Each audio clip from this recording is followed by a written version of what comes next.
Okay, good afternoon and welcome everybody to the most recent or May 2015 update to the DOPS Practice Monitor findings with our data through December of 2014. And we really thank you for joining us and also for your active participation in today's WebEx. First, I'll ask Lindsay Zappel to provide some updates for us. Lindsay, thank you. Thanks, Bruce.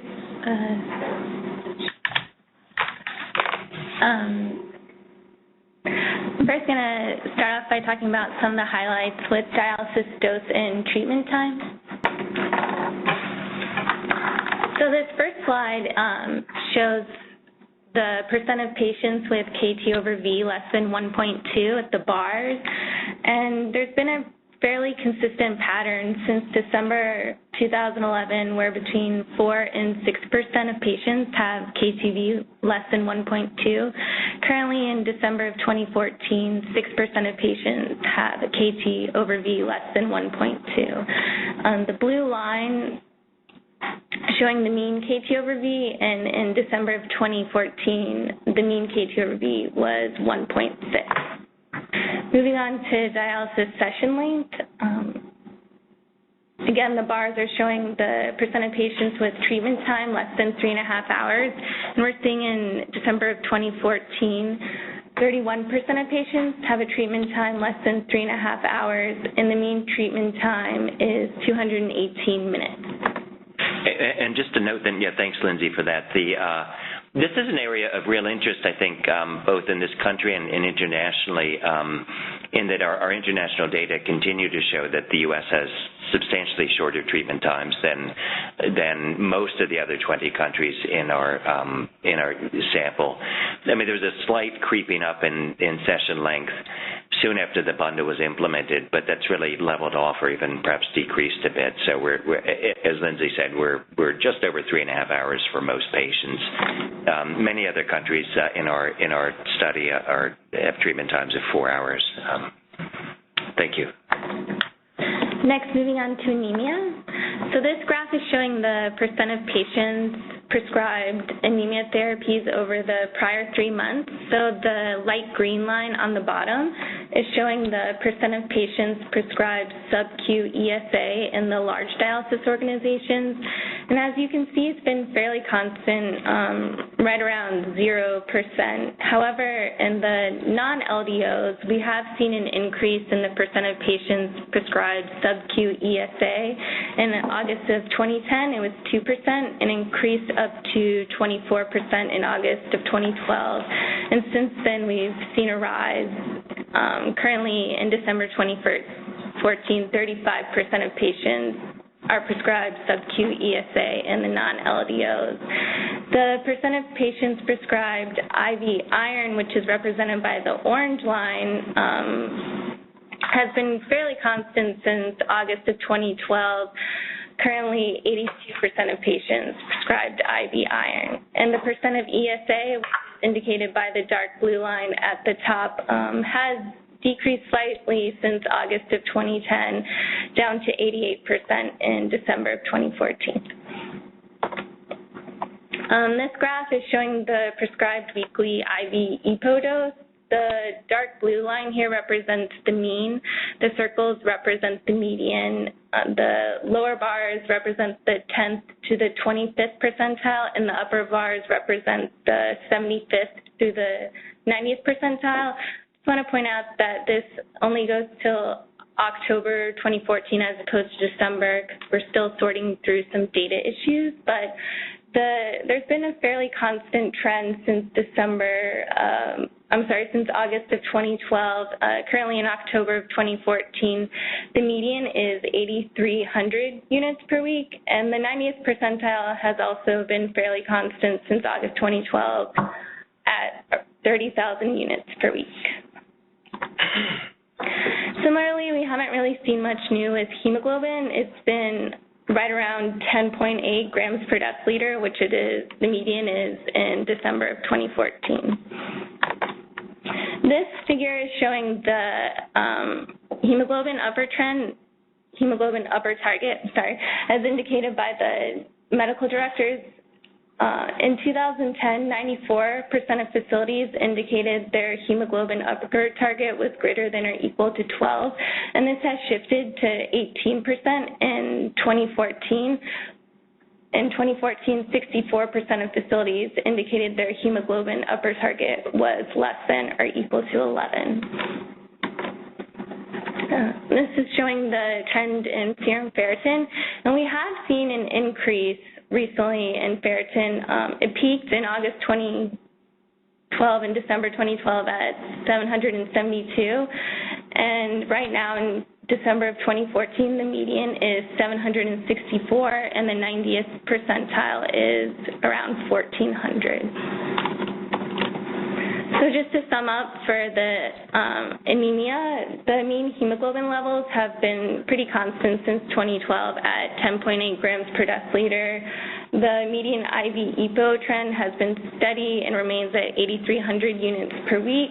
Many facilities are now limiting IV EPO doses to 30,000 units per week, and there has been an increase in the sub-Q EPO use in the non-LDO facilities. And ferritin levels appear to be increasing again. The median is 764, but there is some evidence of lower IV iron use in some facilities. I'm going to pass it on to... Lindsay, thank you very much. Just one quick comment on ferritin levels. So the rise in ferritin levels after the bundle has been, or since the bundle, which is up on the screen again now, has been of real interest to the community. And as Lindsay noted, that perhaps has ticked up again in the last couple months. Now at 10%, actually the 90th percentile at 1,400, so 10% of patients above 1,400. And this is actually despite what appears to be stable or perhaps even somewhat lower iron use these days. So some of the work that we've done really indicates that a lot of the driver in the rise in ferritin is indeed the lower ESA dose and therefore lower hemoglobin levels these days, certainly than prior to the bundle. So with the switch with the bundle to much lower EPO doses, substantially lower hemoglobin levels, that in part in and of itself has driven iron into iron stores and raised and probably helped contribute to this sustained elevation in ferritin levels, despite, as we say, no material increase in IV, not a substantial material increase in IV iron use overall. Okay, with that said, thank you again, Lindsay. And Dr. Tintori, Francesca, would you like to review the next slides? Sure. Thank you so much, everybody, for joining the webinar today. So if we can go to the next slide, we do have some more poll questions. And you will understand the rationale for this as we show some of the trends that we have evidenced in the most recent months of the DPM. So the first is, in your dialysis practices, are any patients prescribed oral or PO active vitamin D? And I want to specify that here we mean any not a supplement like a 25D, but either Rocaltrol or calcitriol. And then the second question, have you switched any patients from IV to oral? Yes. No, yes, a few patients, or yes, the majority of patients. And finally, do you anticipate starting oral active vitamin D for most patients in the next year? So this is like the mechanism we had before. If you can respond in the poll panel on the right-hand side during this portion of the presentation, and then we will summarize those results. So if we can go to the next slide, please. And I don't know if it's moving on your screens. Thank you. So since the DPM started in 2010, we really have not seen any major changes in either calcium or phosphorus level. In fact, if you look at the mean levels reported here, the mean has been 9 consistently for calcium.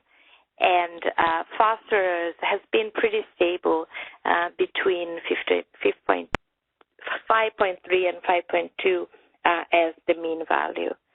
So as you all know, that is a quality indicator now related to hypercalcemia, and that we do not anticipate, actually. We know it doesn't impact a large proportion of patients given this mean value and the distributions that we see in our sample. In the next slide, we have the trends in use of different therapies related to mineral and bone disorder. So if we want to start with therapies related to phosphorus and calcium levels, you see the phosphate binder in the light blue at the top.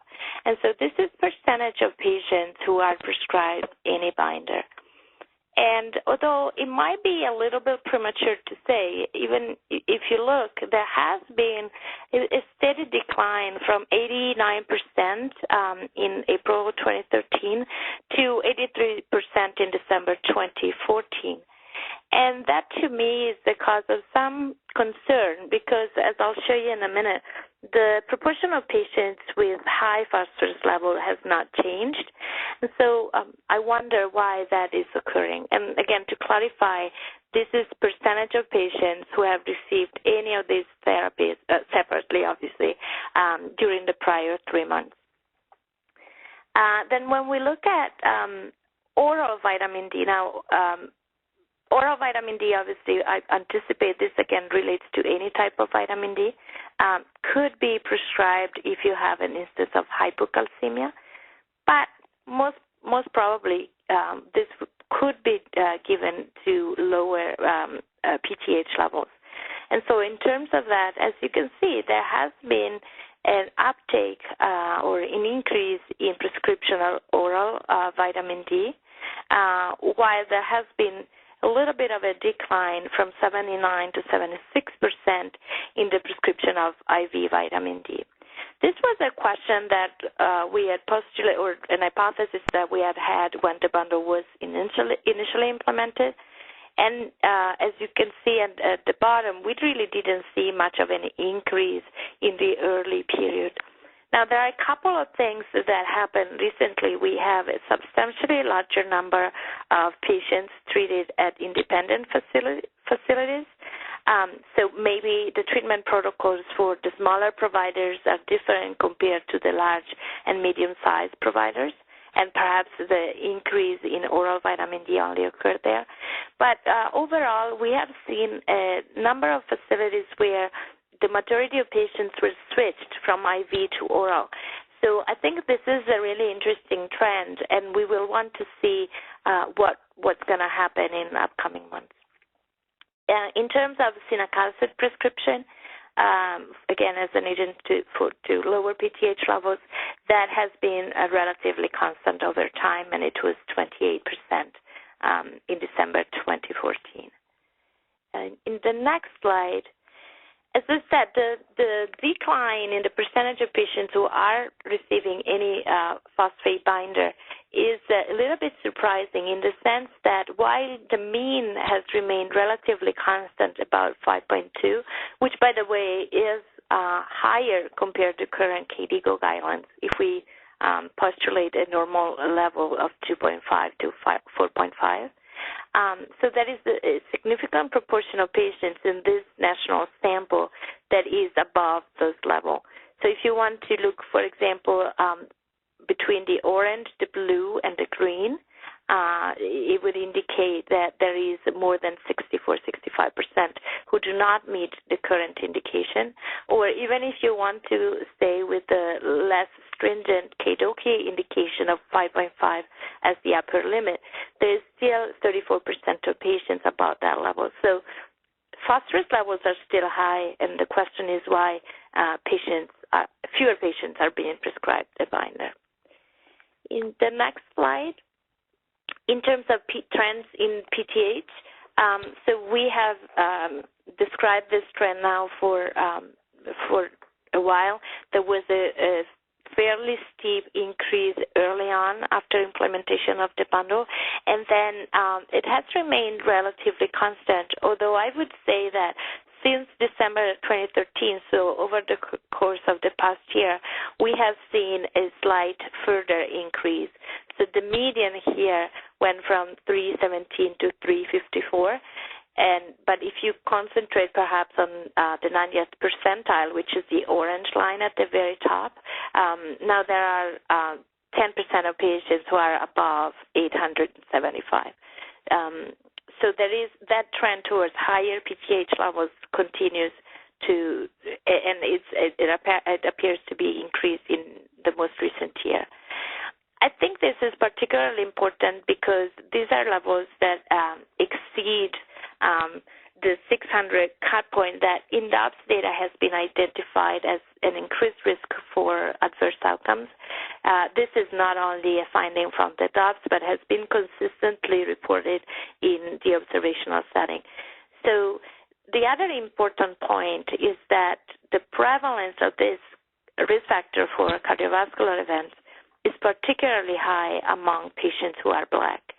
So because Black patients started out having much higher PTH level before the bundle, and because there has been an increase in PTH steadily over this time period, now almost a third of Black patients will have a PTH above 600.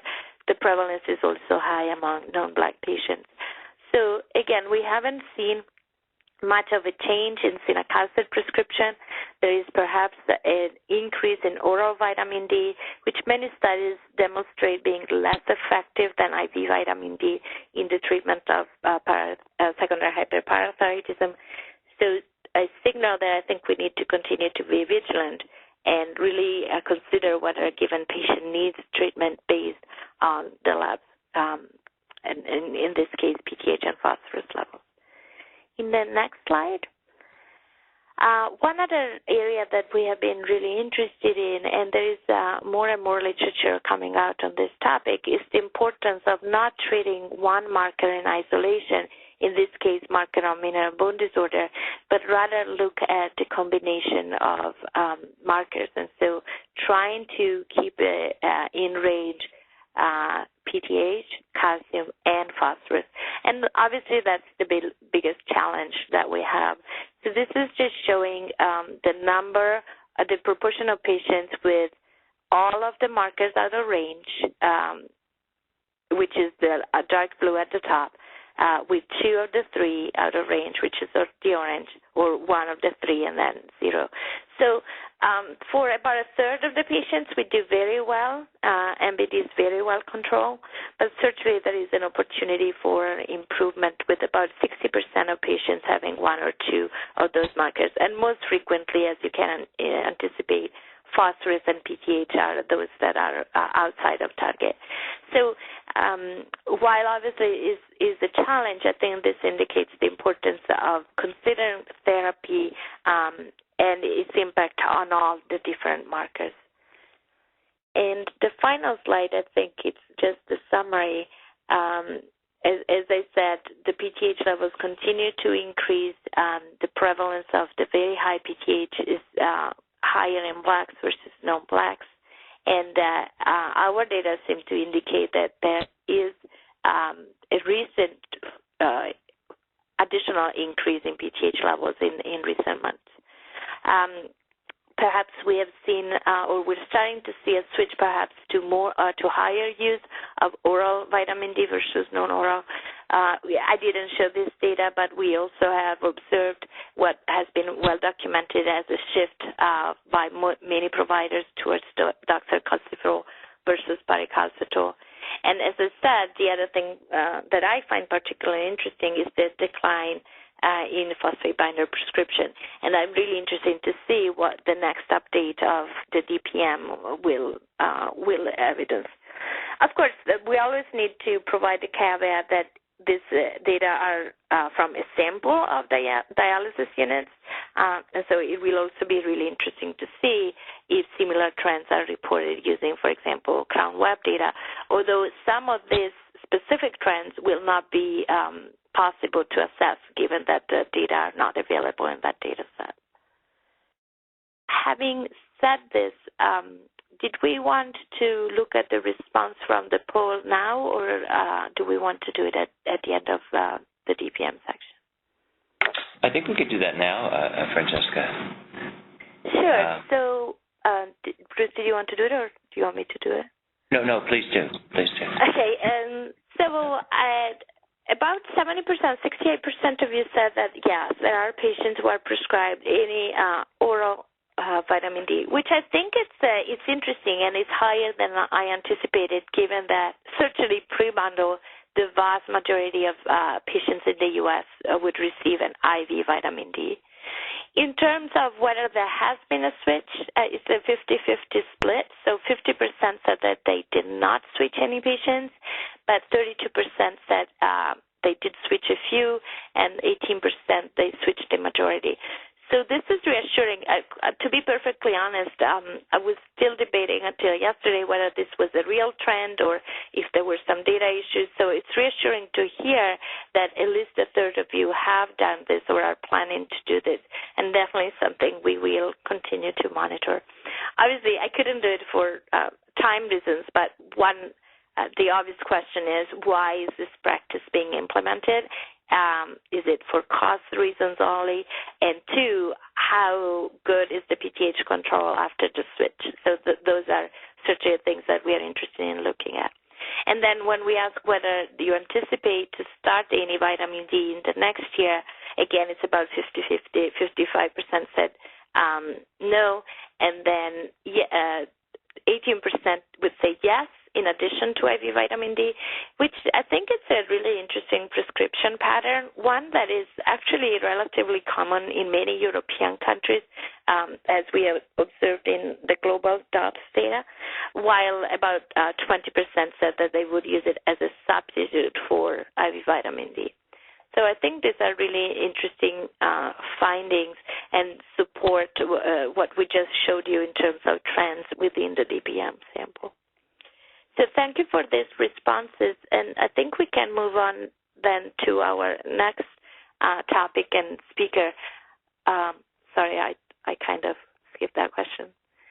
I suppose, do we want to do some questions now? Are there specific questions that people have and should be addressed now? I don't know if on your side, Bruce and Brian, do you have any there? Right. Yeah, so Francesca, there was a question asking whether the decline in prescribing phosphate binders or a decline in patient adherence to the prescription. To the prescription, well, this is just the proportion of patients who were prescribed it. We don't even get into whether they took them or not. And we actually have a DOPS paper that was just recently accepted where we show very high prevalence of non-adherence to binders prescription internationally and especially in the U.S. But the describe is just in prescription, so we are fairly certain that that reflects the actual pattern. I appreciate your overview of these the trends, in particular the apparent rising use of oral active vitamin D.